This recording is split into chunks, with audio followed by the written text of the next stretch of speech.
प्रीशा अपने छोटे से घर के पास रोज सुबह मंदिर में दिया जलाया करती थी। एक दिन जब वो मंदिर की सीढ़ियां साफ कर रही थी, तभी अचानक उसकी झाड़ू किसी पत्थर से टकराई। पत्थर थोड़ा हटते ही नीचे एक छोटा सा गड्ढा दिखाई दिया। प्रीशा ने जब उस गड्ढे को थोड़ा और साफ किया तो उसकी आंखें हैरानी से फैल गईं। अंदर एक चमकता हुआ पुराना घड़ा रखा था जो सोने के सिक्कों से भरा हुआ था। प्रीशा ने धीरे से कुछ सिक्के निकाले और घर चली गई। अगले ही दिन उसकी टूटी हुई झोपड़ी की जगह एक सुंदर पक्का घर बन गया। गांव वाले हैरान रह गए। प्रीशा को लगा शायद भगवान ने उसकी भक्ति का फल दिया है।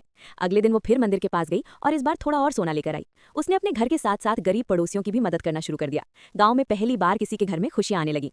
लेकिन प्रीशा को ये नहीं पता था कि उसकी लालची चाची और चाचा कई दिनों से उसे छुपकर देख रहे थे।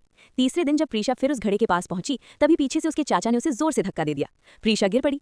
चाची हंसते हुए बोली, बहुत पूजा पाठ कर लिया तूने, अब ये सारा खजाना हमारा होगा। दोनों जल्दी जल्दी सोने के सिक्के बोरी में भरने लगे। डरी हुई प्रीशा किसी तरह बाहर निकल आई, लेकिन जैसे ही वो बाहर पहुंची, अचानक तेज हवा चलने लगी और जमीन कांपने लगी।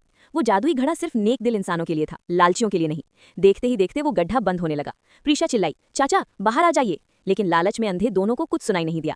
पलक झपकते ही जमीन पूरी तरह बंद हो गई। प्रीशा ने जो थोड़ा सा सोना पहले निकाला था, उससे पूरे गांव के गरीबों की मदद की और गांव खुशहाल बन गया।